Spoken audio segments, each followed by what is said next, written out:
नमस्कार दोस्तों, मैं नीरज आपको आपका वेलकम करता हूं यूट्यूब चैनल जीके फोबिया में। आप लोग कैसे हैं? आशा करता हूं आप लोग सभी स्वस्थ होंगे और घर पे रहिए और सेफ रहिए। आज हम इस वीडियो के तहत गुप्त वंश के कुछ महत्वपूर्ण एमसीक्यू क्वेश्चंस को कवर करेंगे और साथ ही गुप्त वंश में कुछ इंपॉर्टेंट टॉपिक्स पर बात भी करेंगे। चलिए हम अपने पहले क्वेश्चन की तरफ चलते हैं। गुप्त वंश के संस्थापक कौन थे? आपके पास ऑप्शन है चंद्रगुप्त, बी ऑप्शन श्रीगुप्त, सी है समुद्रगुप्त, डी है इनमें से कोई। आपके पास 3 सेकंड का टाइम है, आप सोचकर आंसर कमेंट बॉक्स में प्लीज़ आंसर कीजिए। चलिए अब हम आपका इसका राइट आंसर जानते हैं क्या है। इसका राइट आंसर है आपका बी श्रीगुप्त है। बी श्रीगुप्त है। श्रीगुप्त ने ही आपका गुप्त वंश की स्थापना की थी। इन्होंने 340 ईस्वी से लेकर 380 ईस्वी तक इन्होंने गुप्त वंश पे राज किया था। चलिए अब हम अपने नेक्स्ट क्वेश्चन के बारे में चलते हैं।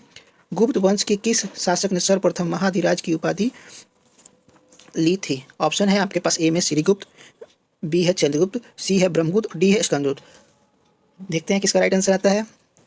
चलिए आपका राइट आंसर है आपका ऑप्शन बी चंद्रगुप्त ने। चंद्रगुप्त ने ही सर्वप्रथम महाधिराज की स्थापना महाधिराज की उपाधि ली थी।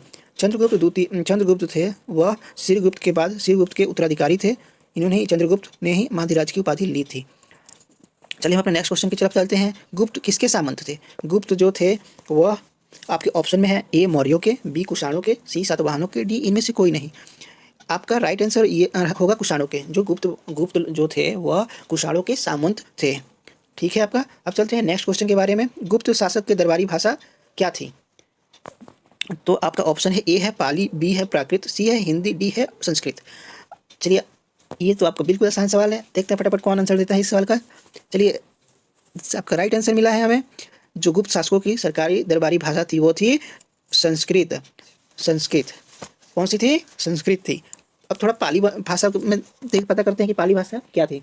पाली भाषा में ही सर्वप्रथम आपके बौद्ध धर्म के महात्मा बुद्ध ने अपने जितने भी सारे उपदेश दिए हैं वह पाली भाषा में ही दिए हैं। महात्मा बुद्ध ने जितने भी उपदेश दिए हैं वह आपके पाली भाषा में ही दिए हैं। चलिए नेक्स्ट क्वेश्चन की बात करते हैं। अब नेक्स्ट क्वेश्चन पर चलते हैं। गुप्त राजवंश किसके लिए प्रसिद्ध था?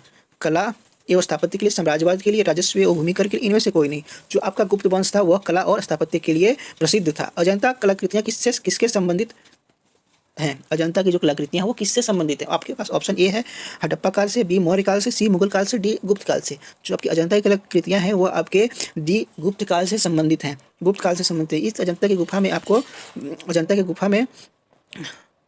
गुफा टोटल 29 गुफाएं हैं जिनकी मात्र 6 का अवशेष हमें प्राप्त अभी तक हुआ है।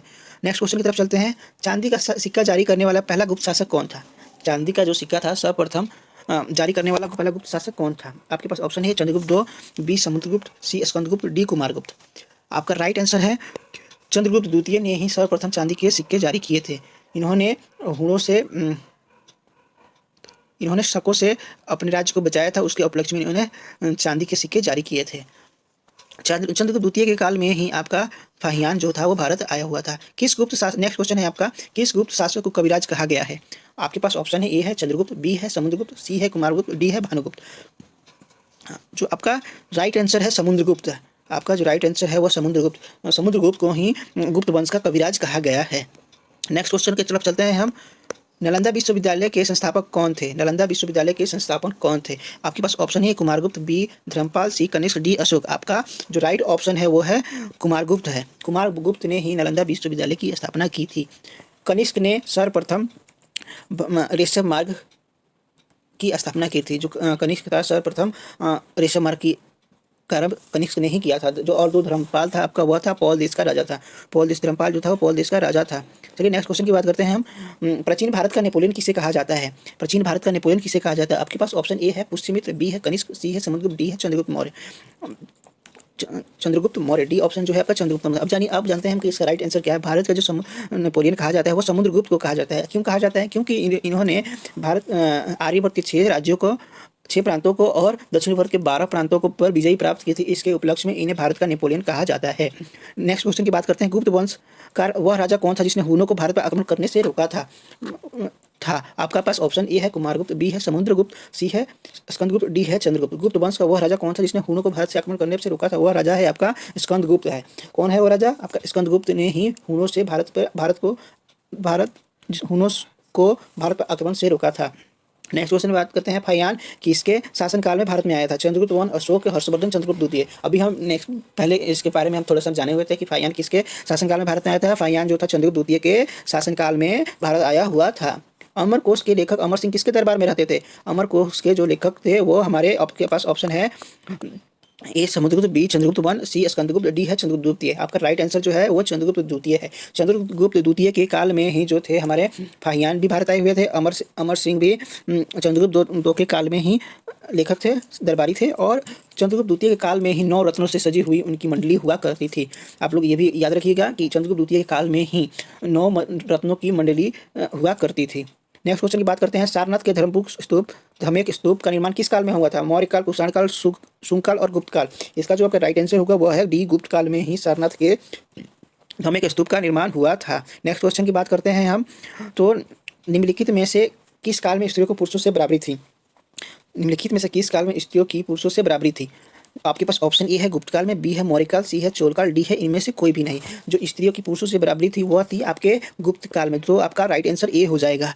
नेक्स्ट क्वेश्चन की बात चलते हैं, तो निम्नलिखित में से कौन सा नाटक कालिदास ने नहीं लिखा था? माल विकनिमित्रम, अभिज्ञान शाकुंतलम, विक्रमोर्वशीयम, जानकी हरण। तो जो आपका कालिदास ने नहीं लिखा था वह है आपका जानकी हरण। कालिदास का नाटक नहीं है। नेक्स्ट क्वेश्चन की बात करते हैं, परम भागवत उपाधि धारण करने वाला प्रथम गुप्त शासक कौन था?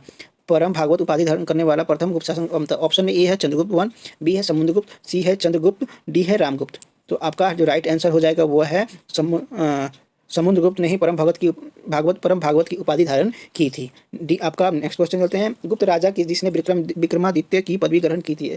आपके पास ऑप्शन ए है स्कंदगुप्त, बी है समुद्रगुप्त, सी है चंद्रगुप्त द्वितीय, डी है कुमारगुप्त। गुप्त राजा जिसने विक्रमादित्य की पदवी ग्रहण की थी वह राजा थे आपके चंद्रगुप्त द्वितीय। वह कौन से राजा थे? चंद्रगुप्त द्वितीय थे। चंद्रगुप्त द्वितीय के काल में ही 9 रत्नों की मंडली हुआ करती थी। चंद्रगुप्त द्वितीय के काल में ही आपका जो फाहियान था वो भारत आया हुआ था। चंद्रगुप्त के काल में ही अमर सिंह जी थे। नेक्स्ट क्वेश्चन की तरफ चलते हैं, वह प्रथम भारतीय विद्वान कौन था जिसने गणित को एक पृथक विषय के रूप में स्थापित किया था? आपके ऑप्शन ए है आर्यभट्ट, बी है वराहमिहिर, सी है ब्रह्मगुप्त और डी है धन्वंतरी। तो आपका राइट आंसर हो जाएगा आर्यभट्ट। आर्यभट्ट जो थे उन्होंने ही गणित को पृथक